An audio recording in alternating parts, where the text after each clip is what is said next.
할 거고요. 화장실 다녀오실 분은 그냥 조용하게 다녀오시면 됩니다.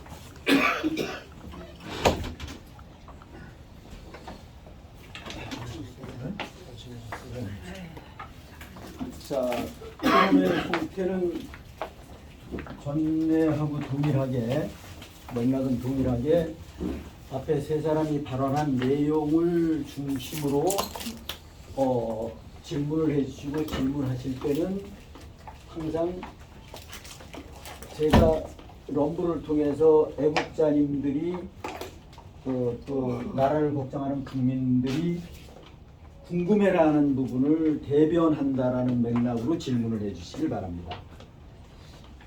그리고 지금 현실에 처한 부분하고 좀 동떨어진 질문은 자제를 해주시고요.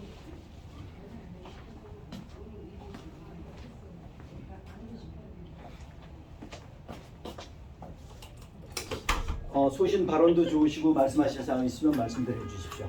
네. 그 럼블을 통해서 보시는 분들께는 제가 뭐 어떻게 일방 쌍방향 토론이 아니니까 말씀드릴 수는 없는데 제가 외람되지만 좀 질문을 드리겠습니다. 지금 여기에 계시는 애국자님들 하루에 24시간 중에 한 몇 시간 정도 공부를 하시나요? 딥스테이트 관련해서 직접적이든 간접적이든 관련해서 2시간. 2시간요? 네, 또 이정윤 애국님은 몇 시간 정도 하세요? 저는 뭐 안 해. 아니 뭐 현실 생활이라는 게 있으니까 각자 틀리실 수 있어요. 제가 이렇게 단체방에 보면 김하원 애국님이 많이 하시는 것 같아요. 많이 하세요? 몇 시간 정도 하세요? 대표님 하시는 거 뭐. 대단하십니다. 아니 그게 아니라 10시간 하신다고 말씀드렸잖아요. 저는 네. 3-4시간밖에 못해요. 근데 그러세요? 밤에 자면서 네, 또 그러면 더구나 또 내무부 장관으로서 하셔야 될 일이 많으시니까. 아니 그런 거 없어요. 집에서 그렇죠. 네. 그러시죠. 각자 생활이라는 게 있으시니까 어려운 점이 많이 있으실 겁니다. 오늘 제가 여기에 이 필지를 미국에서 애국자분이 저한테 보내주셨어요. 그래서 제가 준비를 해왔으니까 필요로 하신 분들 가지고 가시면 됩니다. 여기 오늘 많이 참석들을 안 하셨기 때문에 애국자님들께 하나씩 나눠드릴 수는 있을 것 같습니다. 나중에 이제 끝나고 나서 드릴게요. 네, 끝나고 나서 드릴게요. 먼저 하나 드릴까요? 네. 와, 대박이다. 캘리포니아에 사시는 애국자님이 일부러 미국에서 구입을 하셔서 저한테 보내주셨어요. 많은 양이 아니라서 진정한 애국자십니다. 우리나라에 와서 애국 활동도 하셨고 그런 분인데 어찌됐든 간에 그렇고요. 그래서 또 뭐 자유스럽게 질문도 좋으시고 지금 뭐 미국을 중심으로 이슈가 되게 많지 않습니까? 제가 개인적으로 보기에는 엄청나게 많습니다. 급변하고 있습니다. 뭐 질문 없으신가요? 오늘 네. 3분 말씀 중인 네. 게 아니고 제가 지금 궁금한 게 네. 지금 국가정보자원관리원 화재 났죠? 화재 났잖아요. 네, 어제 8시에. 네. 네. 그 부분에 대해서 2년 전에도 화재가 났고요. 거기서 대충은 알고 있는데 네. 그래도 좀 자세하게 말씀을 해주셨으면. 이건 지금 뭐 매스컴에 제가 거기에 이제 화재 분석에 가지 않은 상태이기 때문에 뭐라고 이제 추측적인 부분, 추정적인 부분을 말씀을 드릴 수 있는데 과거에는 국가정보원이었었죠. 국가정보원이 아니라 기록. 국가기록원 뭐 이렇게 볼 수 있는데 지금 뭐 관리 뭐 어쩌고 이름이 좀 바뀌었더라고요. 네, 그런데 이게 신재생 에너지하고 무관하지 않습니다. 무관하지 않아요. 뭔 말씀을 드리면 이게 축전지 얘기 나왔잖아요. 벌써 축전지가 폭발했다. 이 축전지가 보편적으로 많이 쓰여지는 리튬 축전지예요.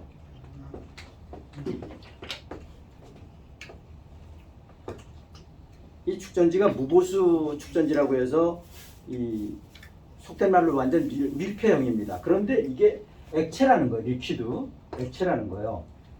지금 삼성 SDI에서 이제 고체 축전지를 만든다. 그래서 일본의 렉서스에 최초로 도입을 거기에 쓰겠다 뭐 이런 얘기가 있는데 어찌 됐든 간에 이 지금 축전지 전기차의 액체 리튬 축전지인데 이것이 폭발을 엄청나게 해요.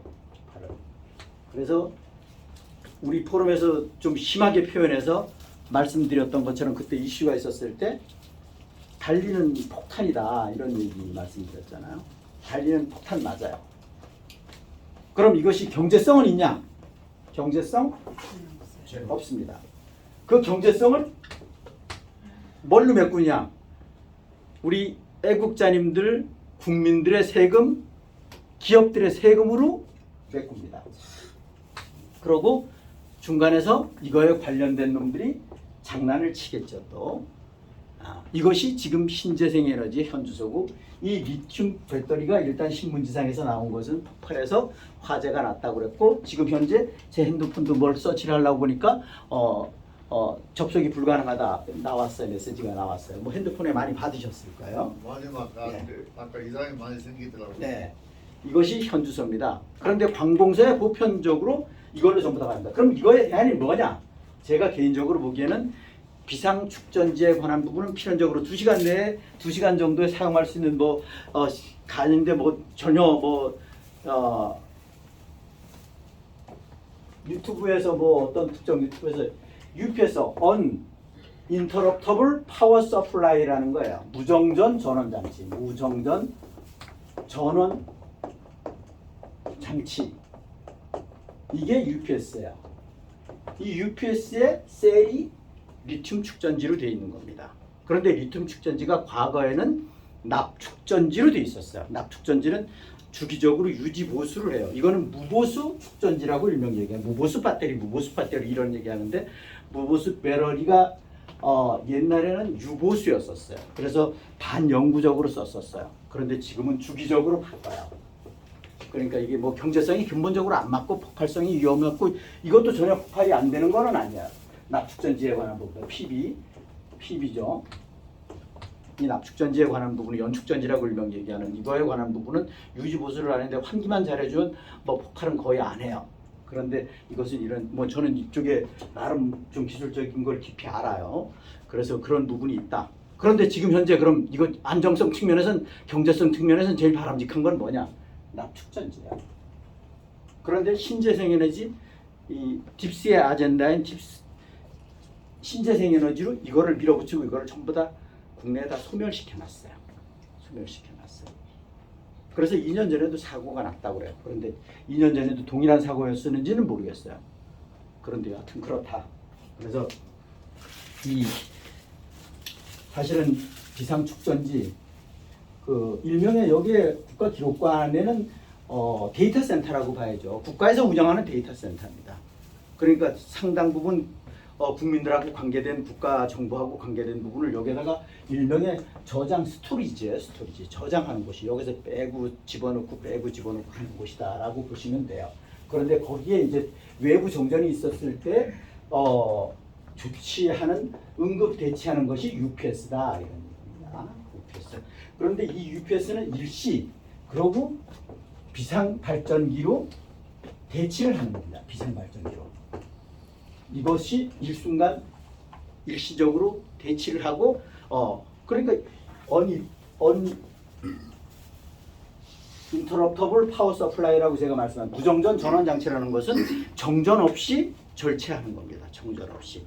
그러니까 데이터가 날아갈 일 없고 이런 불상사가 없는데 이것이 지금 제대로 안 됐어요. 여기서 사고가 났고 화재가 났으니까 이 대전에서 하여튼 그런 부분이 있습니다. 저는 이 전기 시스템에 관한 부분은 제가 나름 전문성을 가지고 있기 때문에 제가 아는 범위 내에서 말씀을 드린 겁니다. 이제 아까 질문하셨는데 충분한 답변이 됐습니까? 예. 네. 저는 이제 제 혼자 딱 상상이 됩니다. 뭐 때문에 그렇고 어떤 건 문제가 있구나 하는 것. 제가 질문 네. 드렸는데 저는 전기차 네. 전기차에서 이렇게 배터리가 계속 몇 개가 여러 개가 있잖아요. 네. 그래서 이제 그게 이제 그거의 힘으로 가는데 그 중에 하나가 만약에 뭐 문제가 생겼다 그럼 그거 하나만 또 갈아 끼울 수 있나요? 당연히 그 셀 교체가 가능해요. 네. 셀 교체가 가능한데 그 셀 교체하는 데까지는 시간적인 시간이 필요하다. 그 대신 각 셀의 전압은 동일해야 돼요. 균일해야 돼요. 언밸런스가 되면 순환 전류에 의해서 결국은 제대로 또 그것이 사고의 원인이 되기도 합니다. 예를 들어서 그렇게 보시면 됩니다. 그러면 때에 따라서 전기차는 전부 제가 외람되지만 안 쓰는 게 좋습니다. 저희가 국가- 전기차거든요. 저희 회사에도 전기차가 하나 있어요. 테슬라 건데 하나 있는데 제가 적정 시점에 지금 가솔린이나 디젤로 바꾸려고 그래요. SUV인데. 네. 이게 또 가동하네. 상관없습니다. 네. 그리고 또 하나 네. 저기 그 조그만 건전지 있잖아요. 네. 그런 것도 다 재생할 수 있어요? 건전지는 드라이셀이라고 그래서 네. 그거는 축전지가 아니에요. 네. 그거는 재생 일회용입니다. 아니 되는데 안 됩니다. 어떤 거?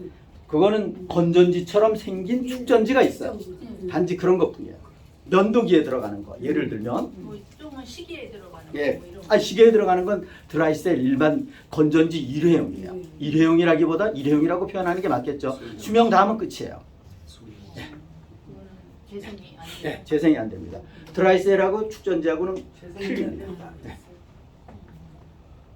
뭐 시간이 없지만은 하여튼 그런 제가 답변 드릴 수 있는 부분 하시라도 중간중간 시간을 짬 시간에 말씀을 해주셔도 좋습니다. 제가 아는 범위 내에서는 말씀드릴게요.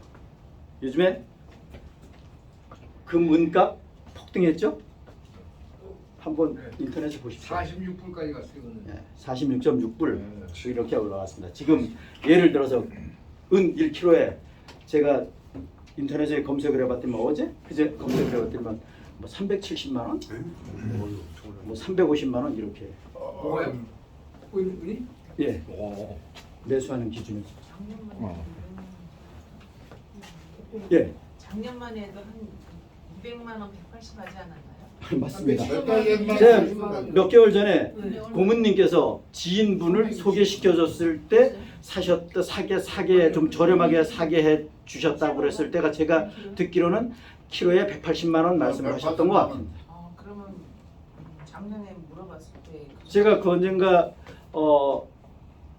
정화선 외국님 말씀하셨을 때 한번 말씀인가 차 한잔 마시면서 말씀을 드렸던 것 같은데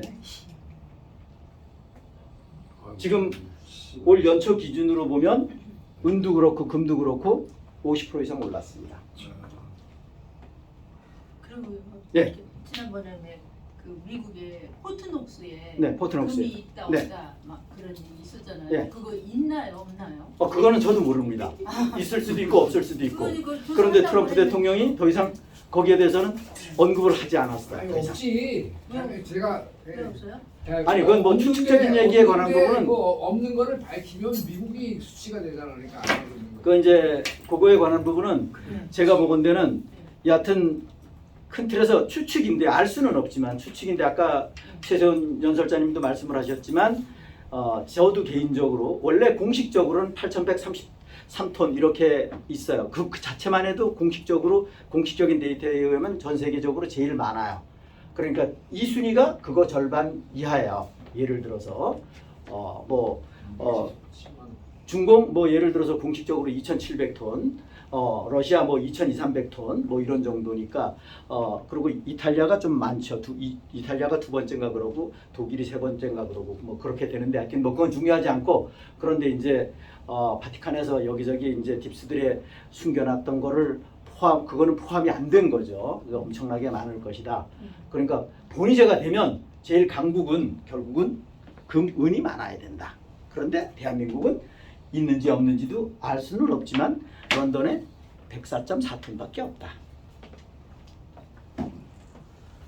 네. 예. 그 지금 찾아보니까 은 실버가 1kg에 278만 원. 아 그래요? 네. 그럼 제가 270. 운행하면서 와이프한테 제가 검색해보라고 그랬는데 와이프가 검색을 잘못했나 봐요. 네, 278만. 아니 그거는 그래도 은하잖아. 은 은하 실버파가 아니고. 실버 맛이. 금도 지금 10년 내, 3년 내, 은하는 1년 내 최고가예요. 뭐 당연히 3개월 내에는 최고가고 은도 마찬가지고 최고가입니다. 지금 환율 어떻게 되시죠? 달러 대 우리나라 환율 1,410원. 그렇게 왜 올랐을까요? 50원? 왜 올랐을까? 이런 거 생각해 보셨어요? 왜 올랐어요? 왜 올랐을까요? 한번 제가 여쭤보는 겁니다. 혹시 여기에 저 시청자님들을 대변해서 애국님들께서는 어떤 생각을 갖고 계시는지 여쭤보겠습니다. 그건 뭐 누가 맞다 틀리다 이게 아니라 추측이죠. 추측일 수밖에 우리나라 경제가 없어요. 그만큼 어렵다는 얘기가 아닙니까? 어렵다. 이재명. 뭐 어렵죠. 이재명. 저는 개인적으로 지금 공감 저하고 같은 생각을 갖고 계시기 때문에 여사님 이재명이 입방아. 응. 아까 제가 잠시 가볍게 말씀드렸잖아요. 3,500억 불, 그 당시에 1,400원 환율로 계산하면 487조, 요즘엔 뭐 490조라고 얘기해도 487조가 됐든 490조가 됐든 현물로 직접 갖고 오라 이런 얘기했잖아요. 그런데 그거 갖고 오면 대한민국 부도납니다. 부도난다. 그러니까 이 속된 말로 행정의 수반이 돼갖고 부도를 그냥 가볍게 얘기하니까 그 심리적인 게 굉장히 많이 작용할 것이다. 저는 개인적으로 그렇게 생각합니다. 물론 대한민국 그렇지 않아도 지금 무너지고 있어요. 그런데 뭐 완전 이게 얘가 이 사기꾼이 지가 인정한 꼴이 됐잖아 완전. 네. 달러화 가치가 내려가고 있는데 거꾸로 우리나라 어떻게 환율이 오르냐 이거예요. 말이 그 안 이제 위기에 처하면 일시적으로 오를 수밖에 없겠죠. 네. 네. 말씀하십시오. 네. 이재명이가 지금 버티는 이유가 있다 하는데 두 가지가 있답니다. 하나는 10월 14일에 미국 연방 대법원에서 그 트럼프 대통령의 관세가 네. 부당하다. 네. 판결. 이거 판결 그거에서 판결이 이제 트럼프 대통령한테 불리하게 나올 수도 있고 또 두 번째는 내년 11월에 중간 선거가 있는데 거기에서 트럼프가 패할 수도 있다. 그것 때문에 얘가 지금 그 동안에 그 차라리 아이고. 이자를 물더라도 이거를 여기 서명 안 하고 그냥 버틴다고 그렇게 하고 그렇게 뭐 좌익들은 그렇게 생각할 수 있죠. 네. 그런데 그 또 딥스테이트를 아는 우익의 기준에서 보면 말도 안 되는 소리다. 그렇죠. 그렇게 생각할 수 있고 우리 포럼에서는 전에도 말씀 우리 나눴던 것처럼 공감을 어느 정도 하셨는지는 모르겠습니다만 나눴던 것처럼 트럼프 대통령은 10월 14일 신경도 안 쓴다. 그렇죠. 예. 그래서 그거는 하나의 짜놓은 흐름 내지는 이런 상태로 6대3의 정체성을 구태여 따진다 그러면 6대3의 지금 비중으로 되어 있는데 9명 중에 6명이 우익이다라는 거예요. 3명이 좌익이다라는 거예요. 좌익의 정체성을 가지고 있는 그런 쪽인데 여하튼 그렇게 추측이 되는 거고 그게 10월 4일이 막말로 박빙이다라고 하면 트럼프 대통령은 그렇게 유유자적할 이유가 없다. 저는 개인적으로 그렇게 생각을 하고요. 그리고 그거는 흐름대로 간다. CIC 총사령관 47대 대통령 양쪽에 쌍권총을 들고 있는데 뭐 그거 그런데 거기서 무효 판결 난다. 그러면 이 넷세라 지세라 물 건다 갑니다. 미국 난리 납니다. 전 세계가 난리가 납니다. 물론 좌익 딥스 하수들은 좋아하겠죠.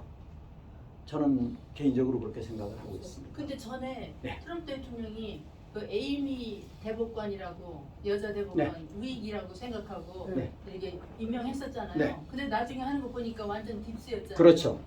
그 이제 잘못당했잖아요. 그때 일기 때. 네. 예, 그러니까 그런 것처럼 네.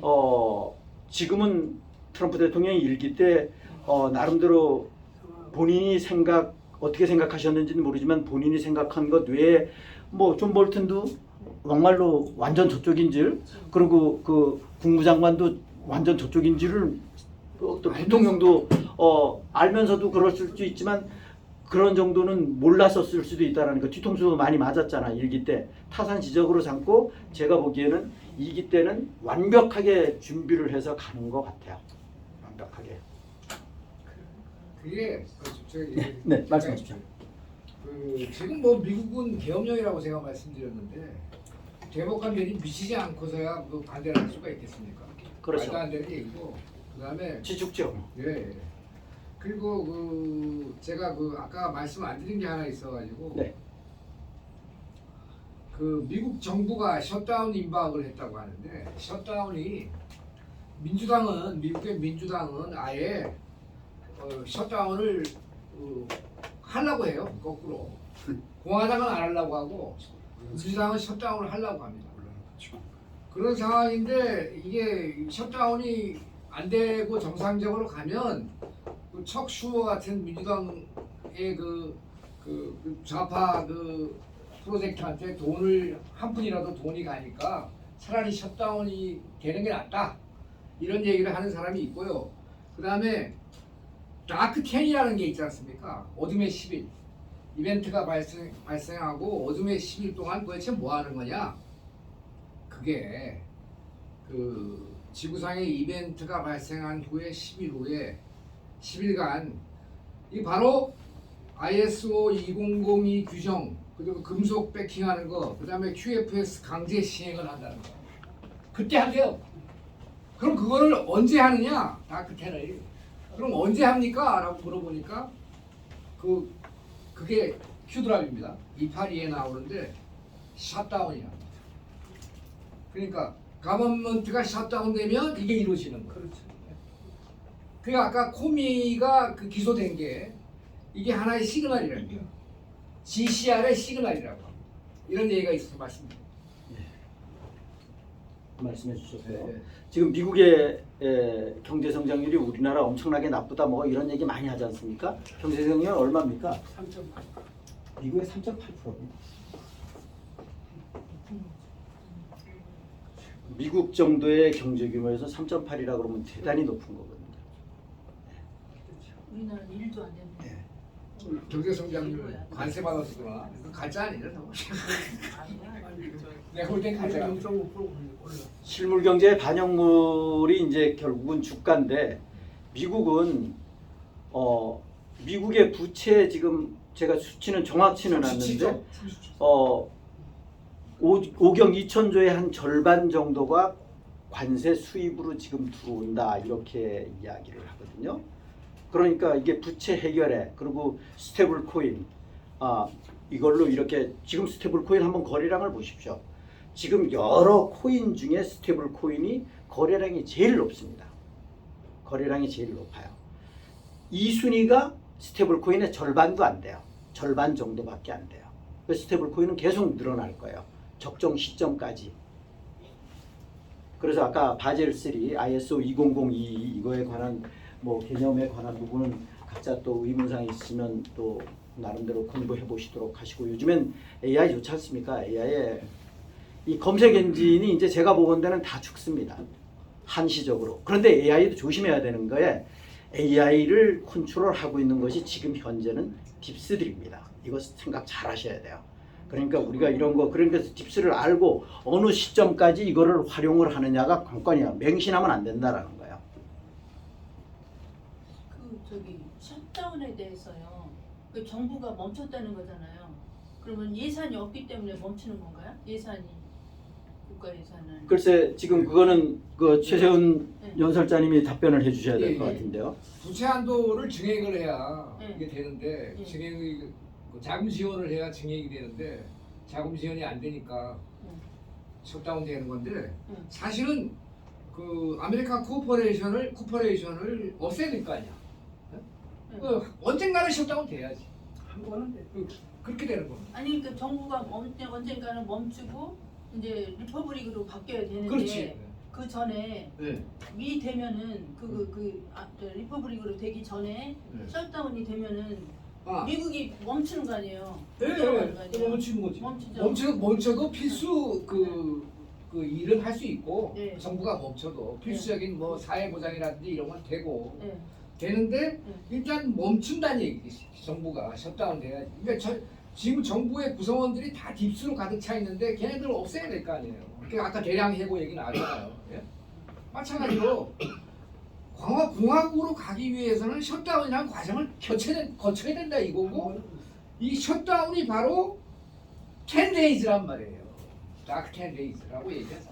자, 그 부분은 이제 그 정도로 또 나중에 가서 커피 한잔 하시면서 얘기하시도록 하고, 저는 기본적으로 이런저런 여러 채널들이 엄청나게 많아. 예를 들어서 줄리안 어산지 채널만 해도 4-5개 돼요. 그 중에 제가 이제 하나로 픽스를 했고, RFK 주니어 채널도, RFK가 아니라 존 F 케네디 주니어 채널도 4-5개 돼요. 네. 비공개. 예를 들어서 그런 쪽에서 나오는 거는 걸러서 들어야 돼요. 걸러서. 너무 추상적인 게 너무 많아요. 그래서 이건 걸러서 듣고 그쪽으로 너무 일관을 하게 되면 이 방향이 지금 현재 시점하고 너무 안 맞아요. 그럴 수 있어요. 거기는 그게 아까 제가 서두에 말씀드렸던 것처럼 그 희망 고문이 긍정적일 수도 있고 부정적일 수도 있는데, 지금 현재 시점에는 부정적일 수 있는 가능성이 높다라는 거예요. 높다라는 거예요. 그래서 우리가 생각을 잘해야 된다는 거예요. 저건 너무 동떨어진 얘기. 자고 일어나면 금방 세상이 바뀐다라고 많이 돼 있어요. 절대 그럴 일 없다라는 거예요. 특히나 그러니까 협상이 안 되죠. 문명에 관한 부분은 절대 그럴 수 없다. 근데 대표님께서 천선방에 올리시는 거. 그거 이제 아까 제가 RV, QFS 이런 내용 쭉 했잖아요. 이거 걸러서 들어야 된다 말씀을. 예를 들어서 제가 그거는 무작위로 전파는 안 해요. 특정 제가 그 봉사하고 있는 방에만 올리는데, 그런 것도 참고는 해라는 거야. 그 대신 그걸 갖고 사람들하고 얘기하면 가까이 관심 갖다가 또 도망간다. 네. 큰 개념, 울타리, 지금 이런 것도 있다 정도로 알아야지. 예를 들어서 우리 매드베드 됐으면 진즉에 됐죠. 1년 전에, 2년 전에 됐죠. 안 되잖아요. 그래서 그런 거에 관한 부분은 희망 부문이 소화가 가능한 사람한테는 긍정적인데, 소화가 불가능한 사람한테는 부정적일 수 있다는 거예요. 그리고 또 그 올려주신 그 거기서 이렇게 들었는데, 이건 또 다른 그거지만 그 우리나라한테 관세 3,500불 이렇게 특통께서 하셨잖아요.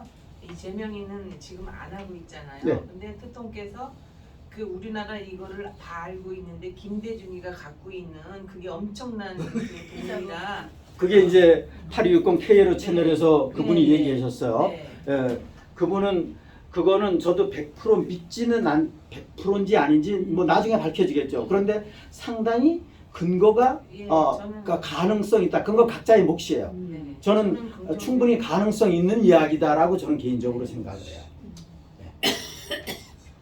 저도 그게 이해가 안 예. 되는데 그 말씀을 들으니까 딱 그냥 이게 그 영담 그 대표님은 제가 외람 때지만 개인적인 생각은 딥스에 대해서 우리 여기에 계시는 애국자님들 딥스를 많이 공부하시는 분들보다는 부분적으로 전체를 보면 좀 공부가 그쪽으로는 좀 부족한 부분이 있는데, 그런데 그분은 진실한 분이고 저는 그 부분에 대해서는 좀 공감이 많이 간다.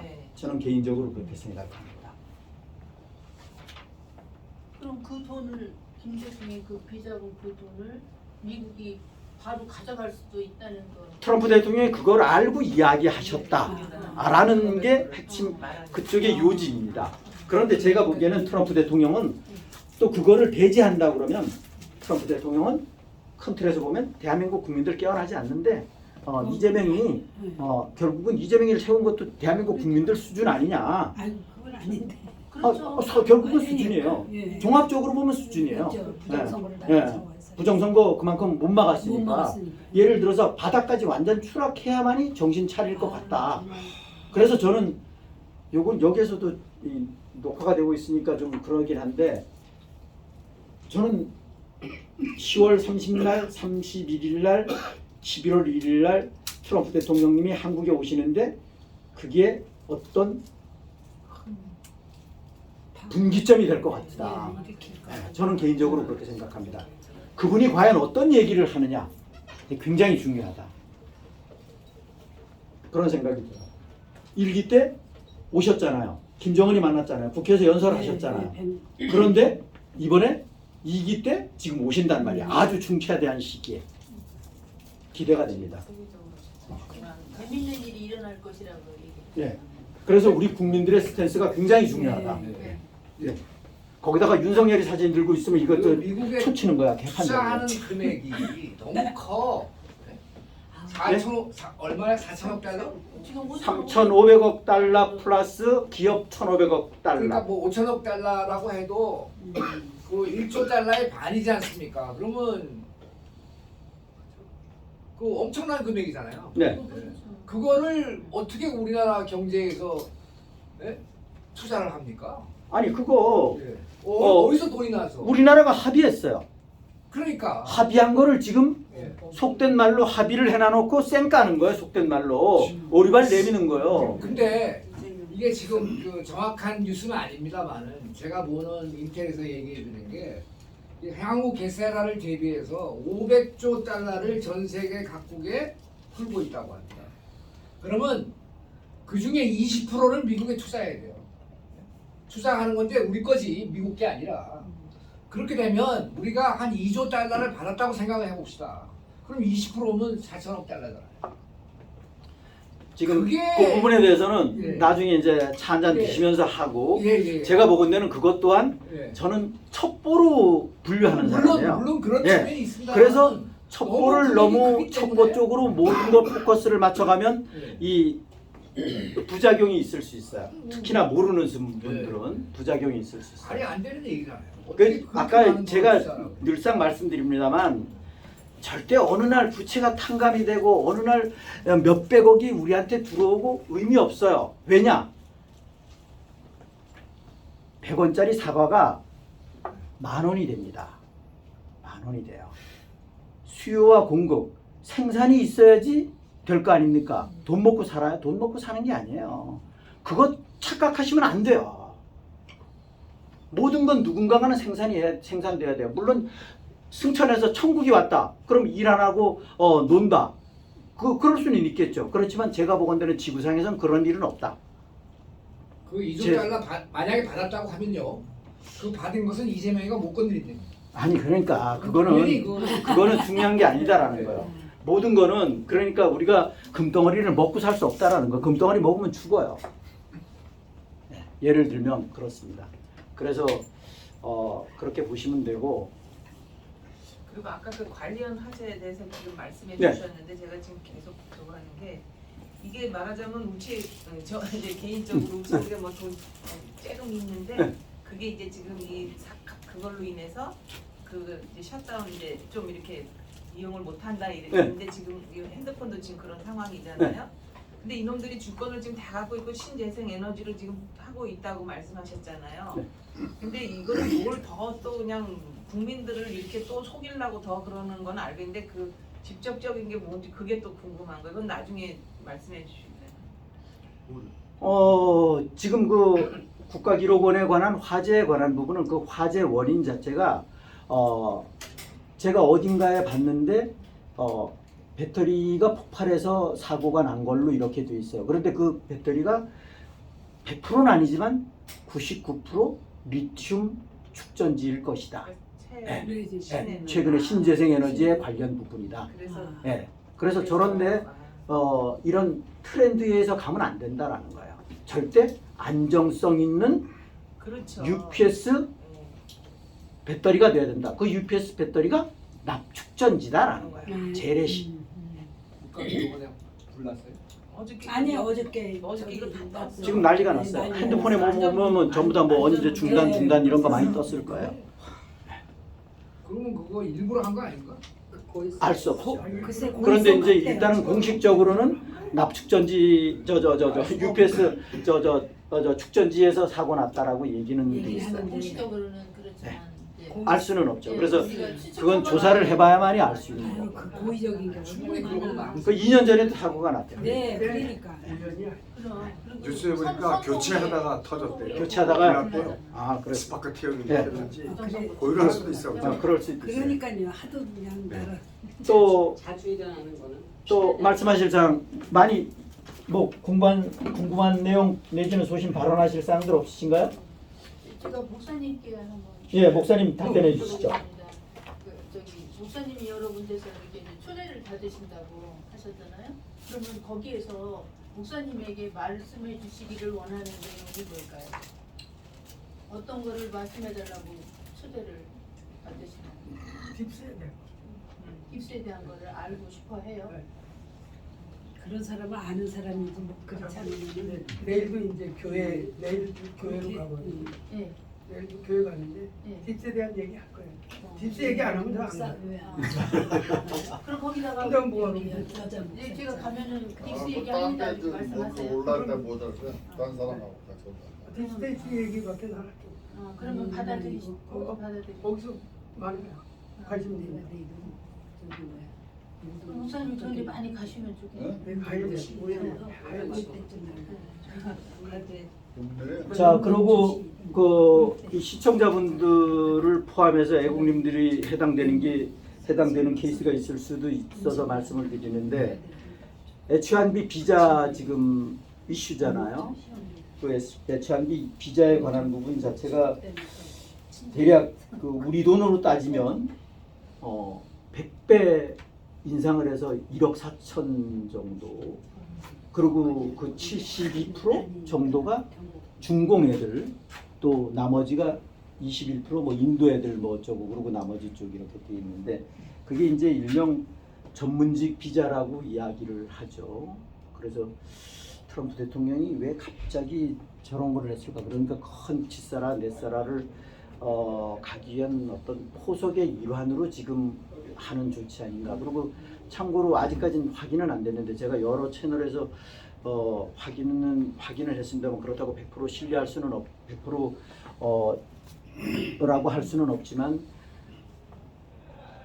중공의 인구가 14억 얘기하잖아요. 그래서 중공의 인구가 아직까지는 인도보다 많다 이런 얘기하고 인도가 추월했네 이런 얘기하는데, 중공의 인구가 여러 채널에서 보면 지금 10억, 9억 정도밖에 안 된답니다.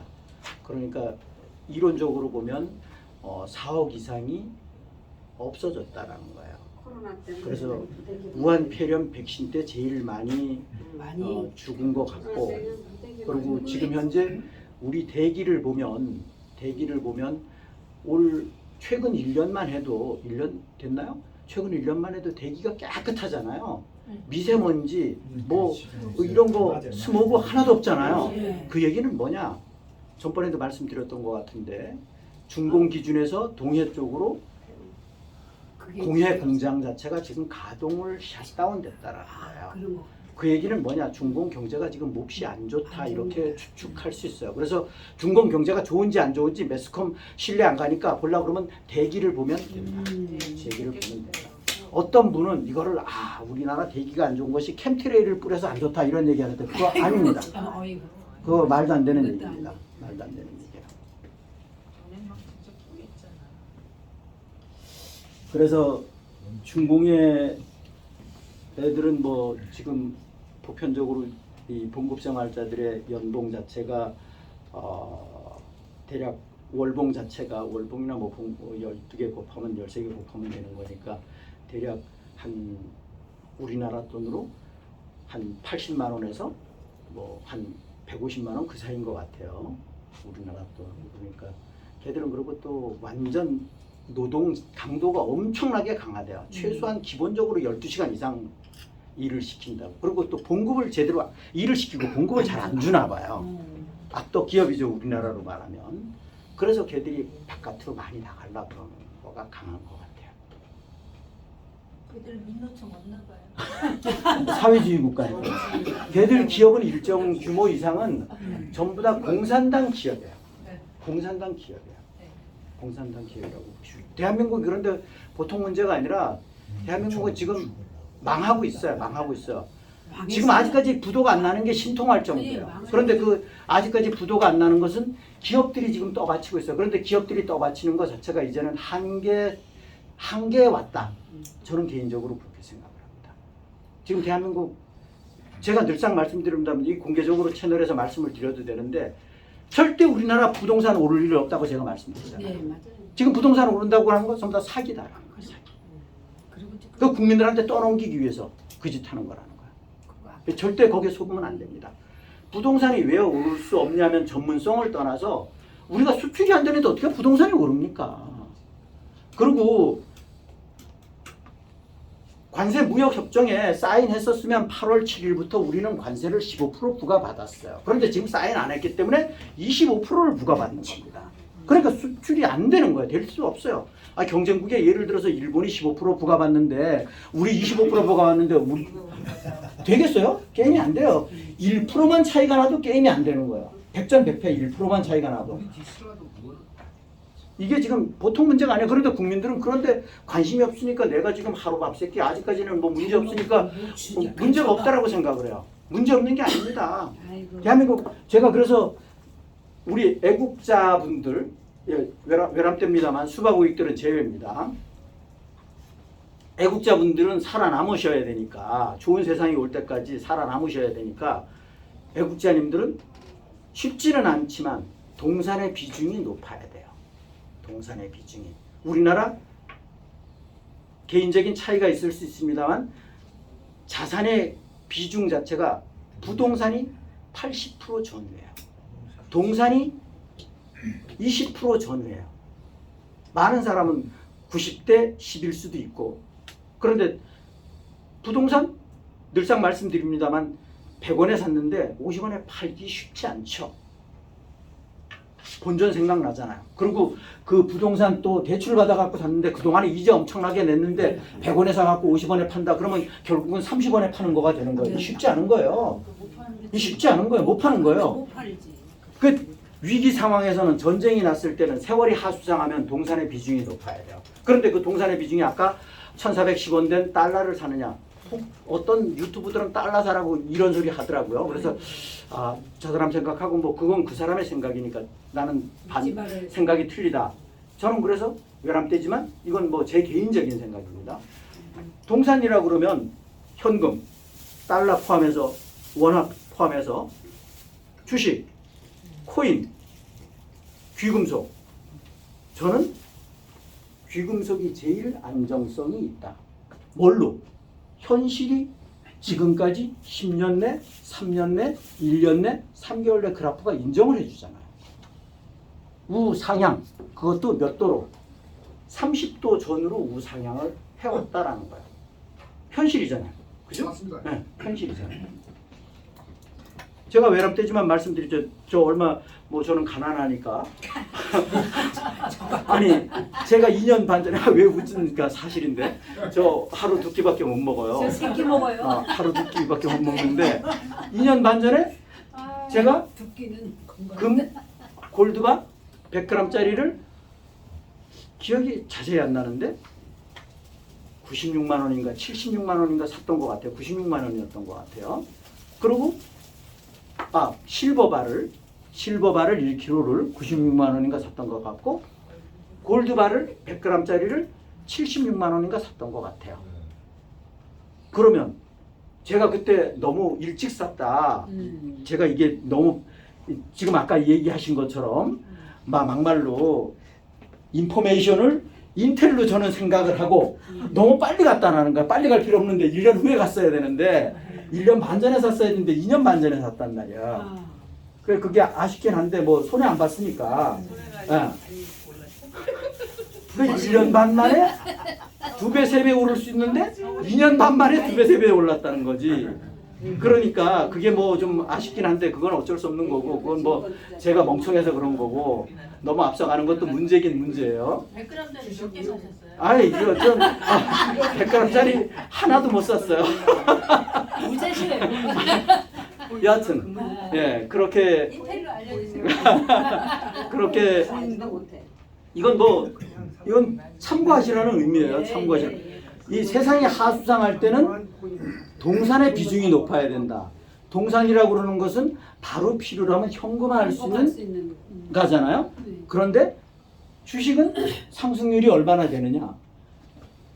전번에 말씀드렸죠. PBR 제가 말씀드렸죠. 찐명이는 PBR을 알려나 모르겠는데 경제부 장관 그 구몬가 구윤철인가 뭔가 얘는 PBR이 뭔지도 모르는 애가 경제 수장을 맡고 있어요. 그리고 경제기획원에 있는 애들조차도 우리나라 PBR이 지금 얼마인지도 모르는 거예요. 그러면서 내가 경제기획원의 에리트래. 경제기획원의 에리트들이 보편적으로 학교 기준에서 보면 머리 좋은 애들이 거기에 가 있거든요. 그런데 우리나라 PBR이 에버리지가 금융주가 PBR이 1 미만이에요. 일반 산업주들은 1 이상이 대부분이에요. 그런데 PBR이 1.01 정도 돼요. 그래서 찐맹이가 후보 시절에 우리나라 주가가 2,500%가 5,000% 간다라고 얘기를 했던 거 틀린 얘기는 아니에요. 그게 뭐냐? 내가 국가 경영을 잘해서 PBR이 주가가 5,000 가는 것이 아니라 개발도상국이 2.5고 일본이 1.6이니까 그 2배 2를 계산했을 때 곱하기 2를 하니까 5,000 간다. 그러니까 주가가 저평가됐으니까 제자리 찾아간다 이런 얘기예요.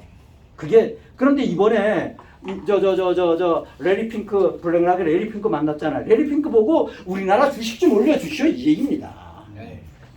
이 얘기예요. 레리 핑크가 누구냐? 깁스의 완전 상층부잖아요. WEF의 공동 의장이에요. 그러니까 트럼프가 딱 알죠. 이 새끼 죽으려고 환장을 했어? 그러니까 아주 완전 죽을 짓만 하고 다니는 거야. 죽을 짓만 하고. 거기에 가면 정말 진정한 위기고 오직 국가와 국민을 위한다 그러면 수단 방법을 가리지 말고 트럼프를 만나야 되는 거야. 그런데 국민들은 이게 뭐야 이게 우리와 같은 박수를 쳤고 말 같지도 않은 소리가 만졌고 그러니까 국민들을 우리 기준에서는 저 새끼가 지금 우리를 고깃덩어리로 하나 이런 수준인데 일반 국민들은 MSN 보는 국민들은 정말 그런가 보다 하고 안 듣는 거야. 이러니까 이거 갈 길이 너무 멀지. 너무 멀어요.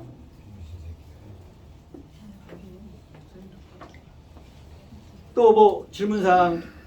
아까 예. 그 전문직 비자가 1억이 넘는다고 그러셨잖아요. 맨 처음에 10만 원이었었는데 네. 1억 4천을 내라는 거예요. 100배를 지금 더 내라는 거예요. 그러면 거기 이제 일하러 가려 그러면 학사기 이상 전문직들한테 내주는 비자죠. H1 비자가 그렇다고 그럽니다. 그러니까 돈이 있는 사람들이 가는 거지 돈 없는 사람은 가지 못하고. 그렇죠. 뭐 예를 들어서 이민 가실 의향이 있으시면 14억 정도 내시면 이민 가실 수 미국으로 가실 수 있어요. 140도. 하여튼 웃자고 하는 말 드리고 여하튼 우리는 국민들 깨우는 데 주력을 해야 되고 시간이 지금 얼마 안 남았으니까 참고로 말씀을 드리면 다음 주 우리 실내 포럼은 한 주 토요일 날은 쉬고 하루 전날인 10월 3일 날은 미 대사관 세종대왕 동상 뒤에서 1시부터 끝나는 시간은 알 수는 없지만 예정 시간은 5시까지 예정을 하고 있습니다. 거기에 이제 키포인트 자체는 배너 광고를 제가 주관적이나마 주문 제작을 해서 그날 또 배송이 안 된다고 그러는데 여하튼 제가 여하튼 수단 방법을 가리지 않고 해서 배송을 해서 조치를 할 거고 그 배너 광고에 최소한 한 분씩 담당을 하셔서 스티커로 그거 그냥 왜곡시키지 말고 순수하게 여론을 직접 찬성이 많냐 반대가 많냐 그렇다가 많다 아니고가 많다 사실을 아는 게 중요하니까 그래서 그것을 하시는 걸로 그리고 그날 물론 제가 보유하고 있는 목에 거는 피켓이랑 코팅되어 있는 피켓이랑 그리고 깃발이랑 뭐 이런 거를 준비를 할 겁니다. 그러니까 그 분위기를 딱 보면 여기는 트럼프 대통령을 지지하는 그리고 박근혜 대통령님을 지지하는 사람들이구나 하는 거를 분위기상 알 수 있게 될 거예요. 자연스럽게. 예, 그렇게 갈 겁니다. 그래서 그날 10월 3일이니까 전례를 놓고 봤을 때 광화문에 엄청난 많은 국민들이 운집할 건데 그 사람들한테 최소한 퀘션이라도 줘야 되지 않겠냐 그런 생각이 듭니다. 예. 저기 네, 말씀하십시오. 미대에 좋을지 네. 모르겠지만 인텔리전스가 들어왔는데요. 그 좌측 그 전면에다가 트럼프 대통령 이제 저기 그 표상을 딱 해놓고 그 골뱅이하고 발신처가 길어요. 근데 그게 뭐라고 나와 있냐면 요렇게 제가 외웠어요. The EBS will be implemented on 30th September 2025. 딱 나왔어요. 그러니까 그 저기 EBS가 아니 요번 달 30일. 30일이라고? 네, 30일.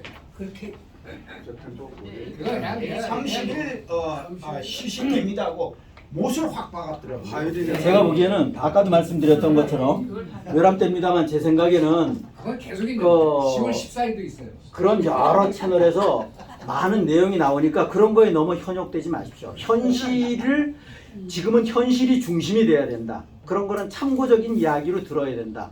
제 말씀은 그겁니다. 그래서 이게 주부가 뒤바뀌면 맨 처음에 암울했던 시절에 앞이 안 보일 때는 그런 그 추상적인 내용이 주가 될 수 있었어요. 그런데 지금은 앞이 나름대로 보이잖아요. 그래서 이 보이는데 제일 중점이 뭐냐? 국민들이 깨어나야 된다라는 거야. 트럼프 대통령이 대한민국 살려주고 싶어도 대한민국 국민이 딴 생각 갖고 있으면 먼 산 보고 있으면 절대 안 살려줍니다. 이게 팩트예요, 팩트. 예. 그거 절대 잊으시면 안 돼요. 그래서 제일 중요한 것이 깨어나실 분을 깨우는 게 중요해요. 깨어나실 만한 가능성 있는 분들 깨우는 게 제일 중요합니다. 그래서 제가 말입니다. 그래서 제가 생각하는 것이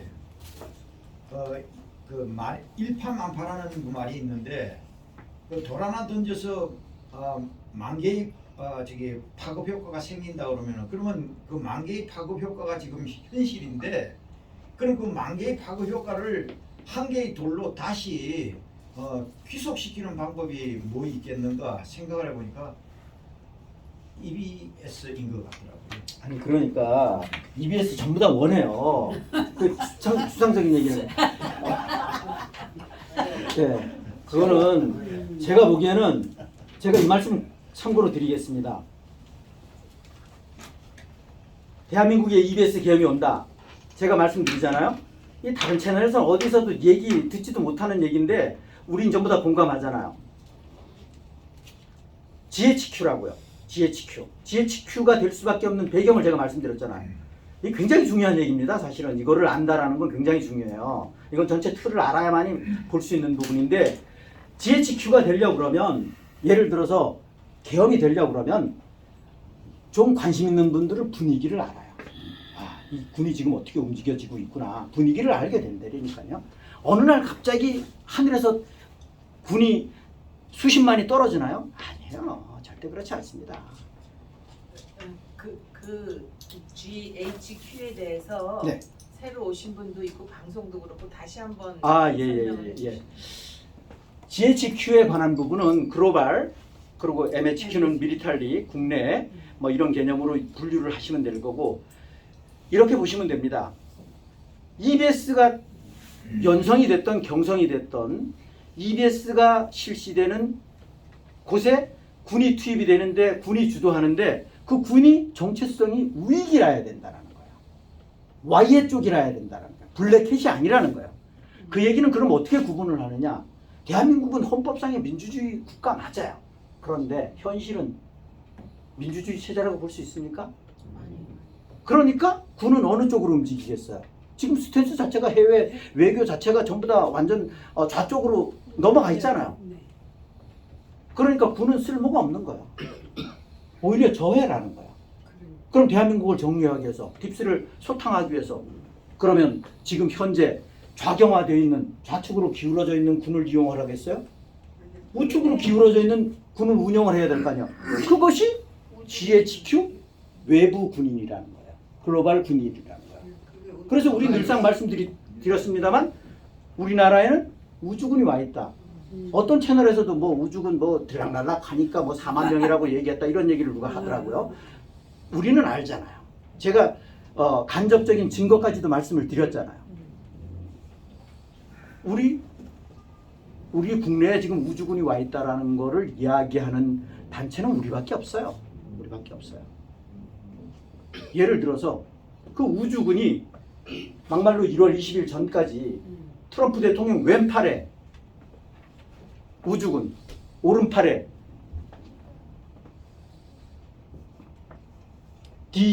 DIA였었다라는 거예요. DIA는 국방부 정보 조직이에요. 또 뭐 그거는 뭐 중요하지 않은데 우주군은 DIA가 우주군의 탄생에 나름대로 산파 역할을 했다. 그러니까 그 당시도 DIA는 트럼프 대통령 손에 있었다. 그렇게 보시면 돼요. 그리고 전 세계 지금 EBS에 관한 컨트롤은 군에서 누가 하느냐? 우주군이 한다라고 트럼프 대통령이 전에도 직접 언급을 했어요. 그러니까 트럼프 대통령 직접 언급 내지는 캐롤라인 레빗이 언급하는 거, 각부 장관이 언급하는 거, 이것이 제일 중요하다. 이게 1순위예요. 그 나머지 볼 필요 없어요. 요것만 보면 방향 안 잊어버려요. 방향 안 잊어버려요. 이게 굉장히 중요합니다. MSM 볼 필요 없어요. 트럼프 대통령 입이 제일 중요해요. 캐롤라인 레빗 대변인 제일 중요해요. 그래서 네. 올려주시는 공부의 여신을 네. 다 이렇게 들으시는 게 많은 도움이 그거 정말 들어야 돼요. 가는 이유 불문하고 겁니다. 처음부터 끝까지 들어야 될 필요성이 있어요. 공부의 여신이 뭐 똑똑하고 이런 거를 떠나서 그 젊은 청년이 한국에 지금 갔나? 오늘 가는 것 같은데 어찌됐든 간에 그 동시 통역이 가능한 젊은 친구예요. 그래서 그게 중요하다라는 거죠. 그 친구는 뭐 딥스 이런 건 잘 몰라요. 그 대신 찐명은 아주 싫어해요. 이름 자체를 언급을 안 해요. 한국에서 온 사람 이렇게 얘기를 해요. 처음엔 이해 안 되더라도 자꾸 들으시면 예. 한 두 번 세 번 들으면 또 맞습니다. 반복해서 들으시면 나중에 가서 이해가 갑니다. 그리고 우리는 뭐 이건 지나간 이야기인데, 예, 다 됐습니다. 그 지나간 이야기인데 우리가 뭐 무덤에서 요람까지 뭐 이런 얘기 많이 하지 않습니까? 딥스가 만들어낸 용어입니다. 영국 노동당 시절에 노동당이 승리할 때 얘들이 혹세무민한 거예요. 영국 국민들을 대상으로. 그래서 그것이 하도 퍼져갖고 요람에서 무덤까지 이런 얘기 많이 하지 않습니까? 자, 시간 다 됐기 때문에 이만 마치도록 하겠습니다. 죄송합니다.